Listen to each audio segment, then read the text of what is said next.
Le docteur Robertson McQuilkin, pendant qu'il exerçait la fonction de président de l'Université de théologie et du séminaire de Columbia, au sommet même de sa carrière, au point culminant de son succès, à l'apogée même de son ministère, a découvert que sa femme avait la maladie d'Alzheimer. Et le docteur McQuilkin dit, « Je me suis trouvé face à deux appels divins. Le premier, être le président de deux écoles. Et le deuxième, être le mari de ma Muriel bien-aimée. Je ne pouvais pas faire les deux. » McQuilkin continue, il dit, « Il ne m'a pas fallu trop calculer pour démissionner de mon poste et me consacrer complètement à ma bien-aimée, ma femme Muriel. » McQuilkin continue, il dit, « C'est une affaire d'intégrité. 42 ans plus tôt, j'avais promis d'être là pour ma femme, pour le meilleur et pour le pire, jusqu'à ce que la mort nous sépare. » Il dit depuis que cette chose est arrivée, Muriel fait ma joie. Elle a été et sera toujours ma joie. Il dit, je ne suis pas forcé de m'occuper d'elle, c'est une joie. C'est un grand honneur avec une personne si merveilleuse. Écoutez ce qu'il dit sur la page 52, et je cite. « On dit que l'amour s'envole s'il n'est pas réciproque et mutuel. Si le partenaire ne communique pas, s'il ne fait pas sa part de travail ou si ce n'est pas physique. Quand j'entends la litanie de l'essentiel pour le mariage heureux, je retranche ce que ma bien-aimée Muriel ne peut plus donner dans la relation.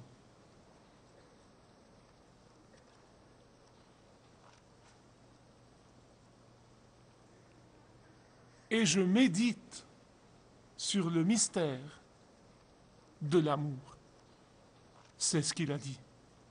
Bien-aimés, écoutez-moi attentivement. Je ne suis pas historien, mais je suis étudiant en histoire. Peut-être qu'il n'y a pas une génération qui eût été témoin d'un changement total et absolu et radical dans la culture comme la nôtre. Et voilà pourquoi ce message est très important. C'est la troisième et la dernière partie de la série intitulée « La vérité sur l'amour », de ce manifeste d'amour qui est souvent utilisé dans les mariages, mais qui est rarement pratiqué et compris. L'apôtre Paul continue pour ajouter 6 couleurs de plus à ce spectre. Nous avons vu dans le dernier message qu'il nous donne essentiellement 15 couleurs pour un arc-en-ciel, pour un portrait, pour un spectre. Et c'est un portrait d'amour. C'est effectivement le portrait du Seigneur Jésus-Christ lui-même. Et si vous n'étiez pas là, prenez la bande parce que nous avons étudié 9 de ces couleurs. Et aujourd'hui, nous allons étudier les 6 couleurs restantes. Nous allons commencer au verset 6. Nous en étions là dans le dernier message. Je vais parler maintenant du numéro 10. L'amour ne se réjouit pas de l'injustice. 1 Corinthiens 13, 6. L'amour ne se réjouit pas de l'injustice. Nous le voyons, comment le bien est appelé mal et comment le mal est appelé bien. Nous voyons comment le juste est appelé faux et le faux est appelé juste. Nous sommes témoins, nous voyons de nos propres yeux comment notre culture substitue l'obscurité à la lumière.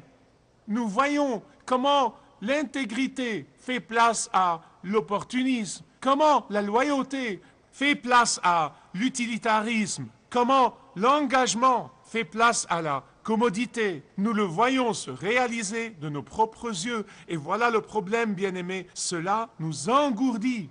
Cela nous engourdit à l'égard de comprendre le sens biblique de la loyauté et de la fidélité et de l'amour.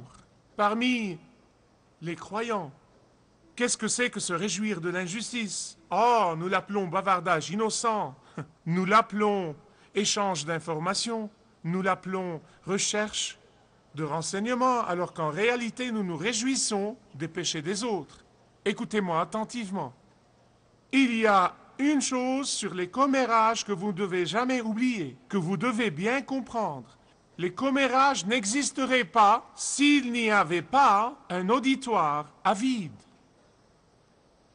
Si quelqu'un vient vous voir avec un racontard alléchant et que vous dites à cette personne « Je ne veux pas l'écouter, je refuse de l'écouter » ou « En as-tu parlé à la personne concernée » ou « Allons ensemble parler à cette personne ». Si tous les croyants pouvaient faire ça, les commérages finiraient. La plupart du temps, les commères ne veulent pas faire ça. Ils n'aiment pas la confrontation. Quand l'amour du Christ, écoutez-moi, quand l'amour du Christ est répandu dans nos cœurs, et cela jour après jour, nous ne nous réjouissons pas de l'injustice. Nous ne voulons pas nous réjouir du péché. Et notre réponse au commérage sera « Je ne permettrai pas à mes oreilles, je ne permettrai pas à mon âme de devenir le dépotoir du mal du commérage. » Mais voilà le problème, écoutez-moi, voilà le problème. Il y a beaucoup de chrétiens qui prennent ce péché à la légère. Ils le prennent à la légère. Alors qu'en réalité, le péché du commérage est destiné à dévoiler la faiblesse de quelqu'un. Il est destiné à dévoiler le péché de quelqu'un. Des faiblesses et des péchés dont la personne n'est peut-être pas consciente. Donc, en réalité, nous nous réjouissons de l'injustice. Et l'amour, dit Paul, ne se réjouit pas de l'injustice. Pourquoi? Parce que le cœur même du commérage est de jubiler à la vue des faiblesses et des péchés des autres. Et puisque le péché nuit à Dieu, et puisque le péché est une offense à Dieu, nous serions en train de nous réjouir de l'injustice. Et voilà ce qui fait du commérage un péché. Je veux que vous m'écoutiez bien. Si vous ne pouvez pas dire une chose à une personne, ne la dites pas sur cette personne. Moïse avait un frère et une sœur, Aaron et Myriam. Un jour, Aaron et Myriam étaient jaloux du leadership que Dieu avait conféré à Moïse. Et au lieu de le lui dire, Aaron et Myriam ont commencé à faire du commérage partout sur la femme de Moïse. Et Dieu, dans sa colère, les a frappés de lèpre, jusqu'à ce que Moïse ait intercédé pour eux, et ils ont été guéris. L'amour ne se réjouit pas de l'injustice. Numéro 11. L'amour se réjouit de la vérité. Quelle est la vérité? La vérité n'est pas la vérité factuelle. C'est-à-dire, ça c'est un fait et ça c'est une fiction.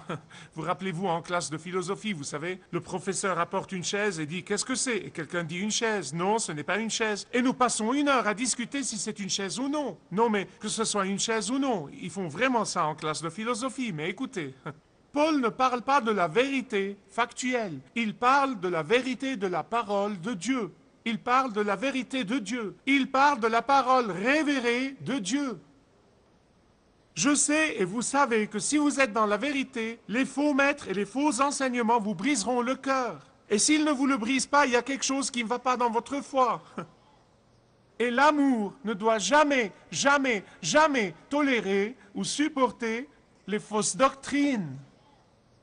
Maintenant, il y a des personnes qui pensent que l'amour veut dire être indifférent au mépris flagrant de la vérité. Certains pensent que l'amour veut dire être indifférent à la marginalisation de la vérité que nous voyons partout autour de nous. Ce n'est pas ce que dit l'apôtre Paul. L'apôtre Paul dit ici, bien que vous deviez aimer ceux qui sont dans l'erreur, vous ne devez jamais dire, eh bien, parce que je vous aime vraiment, ce que vous croyez n'a pas vraiment d'importance. Si, c'est important. Parce que ce qu'une personne croit fait toute la différence entre passer l'éternité au ciel ou en enfer. C'est important. Dites-moi, je vous prie, comment au nom du ciel vous voyez quelqu'un sur le point de sauter d'un immeuble de 10 étages et vous lui dites, eh bien tu sais, parce que je t'aime, je vais te laisser faire tout ce que tu veux, tu sais, c'est ta vie. Quel genre d'amour est-ce? Quel genre d'amour est-ce? Et pourtant, il y a des gens qui pensent que l'amour veut dire passer sur la vérité, fermer les yeux sur la vérité, oublier la vérité. Et la Bible dit l'amour se réjouit de la vérité. Et nous devons leur dire que nous les aimons assez pour leur dire qu'ils ne peuvent arriver au ciel que par le mérite de Jésus-Christ et non pas le leur. L'amour est compatible avec la bonté, comme nous l'avons vu dans le dernier message. Mais l'amour ne transige pas sur la parole infaillible de Dieu. Dire que ce qu'on croit n'a pas d'importance n'est pas de la gentillesse. C'est cruel et c'est méchant. L'amour ne se réjouit pas de l'injustice, l'amour se réjouit de la vérité. 12. L'amour supporte tout. Qu'est-ce que cela veut dire? L'amour supporte tout. Est-ce que ça veut dire cette interprétation moderne ou ce faux enseignement de tolérance qui tolère toutes les perversions et tous les péchés, et cela au nom de l'amour? Absolument pas. Il y a des gens qui l'interprètent de cette façon, mais ce serait en contradiction avec tout ce que nous enseigne le Nouveau Testament. L'amour supporte tout veut dire supporter toutes les choses qui sont acceptables à Dieu, aimer toutes les choses qui sont compatibles avec la justice de Dieu, supporter toutes les choses qui sont compatibles avec les commandements de Dieu. L'amour supporte tout veut dire prévenir aimablement et doucement tous ceux qui sont dans l'erreur. Ça veut dire châtier aimablement et doucement ceux qui ne sont pas dans la vérité. Ça veut dire réprimander et discipliner aimablement et doucement. L'amour supporte toute chose ne veut pas dire aller partout avec un porte-voix pour proclamer au monde les péchés et les échecs des autres. Non et 1 million de non, ce n'est pas ce que ça veut dire, mais plutôt couvrir et protéger la personne tout en montrant à cette personne la voie de la rédemption, tout en lui montrant la voie de la miséricorde et de la grâce. Quand Jésus a révélé son parfait amour, non seulement il a pris sur lui-même les conséquences du péché, mais il nous a aussi couverts de sa grâce pendant qu'il nous invitait au repentir et à la foi. 1 Pierre 4, 8 dit « L'amour couvre une multitude de péchés. » Comment? En montrant à la personne comment ses péchés peuvent être pardonnés, comment elle peut être rétablie et comment elle peut être délivrée de la culpabilité. 13.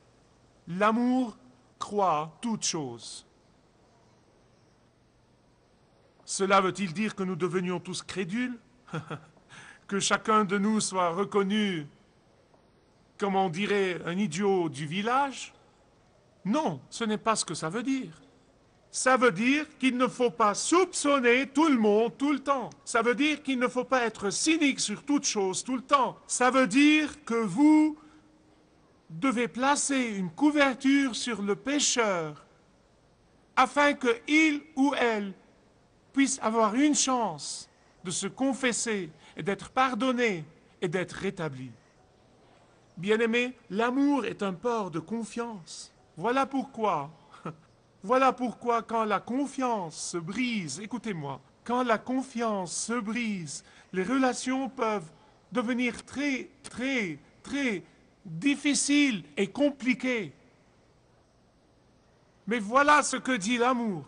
L'amour dit, bien que la confiance ait été brisée, bien que la confiance ait été trahie, bien que je vais vous donner une deuxième chance. Me fier à vous et placer ma confiance en vous, encore une fois. Numéro 14. L'amour espère toute chose.